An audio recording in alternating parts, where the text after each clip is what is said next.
মার্কিন president Donald ট্রাম্পের সম্ভাব্য শুল্ক নীতির আশঙ্কায় ব্যবসায়ীরা নিউ ইয়র্কে বিপুল স্বর্ণ মজুত করছেন। ফলে লন্ডনে স্বর্ণের সরবরাহ সংকট দেখা দিয়েছে। ব্যাংক অফ ইংল্যান্ডের ভোল্ট থেকে স্বর্ণ উত্তোলনের জন্য 4 থেকে 8 সপ্তাহ পর্যন্ত অপেক্ষা করতে হচ্ছে। বিশেষজ্ঞরা বলছেন, লন্ডন ও নিউ ইয়র্কের বাজার মূল্য তফাতের কারণেও স্বর্ণের এই স্থানান্তর ত্বরান্বিত হয়েছে।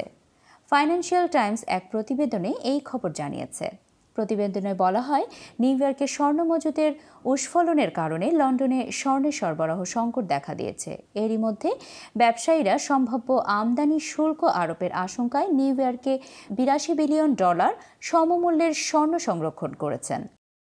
ব্যাংক অফ ইংল্যান্ডের ভোল্ট থেকে স্বর্ণ উত্তোলনের অপেক্ষার সময় কয়েকদিনের পরিবর্তে 4 থেকে 8 সপ্তাহ দাঁড়িয়েছে।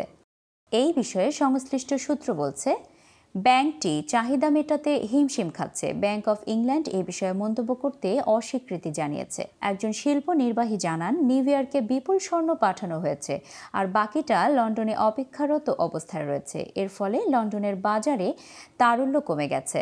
নভেম্বরের মার্কিন নির্বাচনের পর ব্যবসায়ী ও আর্থিক প্রতিষ্ঠানগুলো নিউ ইয়র্কের কমেক্স পণ্য বাজারে 393 টন স্বর্ণ আমদানি করেছে। ফলে ভোল্টের মজুদ 75% বেড়ে 926 টনে পৌঁছেছে। এটি 2022 সালের আগস্ট মাসের পর সর্বোচ্চ। বাজার বিশেষজ্ঞদের মতে, এই হিসাবের বাইরেও নিউ ইয়র্কে আরও স্বর্ণ ঢুকেছে। সেগুলো HSBC ও জেপি মর্গানের মতো ব্যক্তিগত ভোল্টে সংরক্ষিত হয়ে থাকতে পারে। তবে উভয় ব্যাংক এই বিষয়ে মন্তব্য করতে অস্বীকৃতি জানিয়েছে। সোসিয়েতে জেনারেলের কমোডিটি গবেষণা প্রধান মাইকেল হেইগ বলেন, অনেকে ধারণা করছেন ট্রাম্প প্রশাসন যে কোনো ধরনের কাঁচামালের ওপর শুল্ক আরোপ করতে পারে। এর মধ্যে স্বর্ণও থাকতে পারে। ফলে বিনিয়োগকারীরা ঝুঁকি এড়াতে আগেভাগে ব্যবস্থা নিচ্ছেন।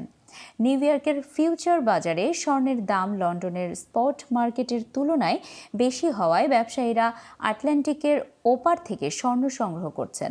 লন্ডন ও নিউ ইয়র্ক বিশ্বব্যাপী বাণিজ্যের দুটি প্রধান বাজার, যেখানে অধিকাংশ ফিজিক্যাল ট্রেডিং যুক্তরাজ্যে হয় আর ফিউচার মার্কেট যুক্তরাষ্ট্রে।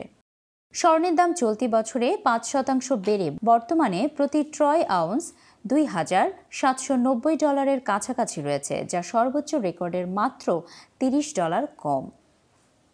বর্তমান মার্কিন যুক্তরাষ্ট্রের স্বর্ণের চাহিদাকে অনেকে বাজার বিশেষজ্ঞ কোভিড মহামারীর সময়কার পরিস্থিতির সঙ্গে তুলনা করছেন।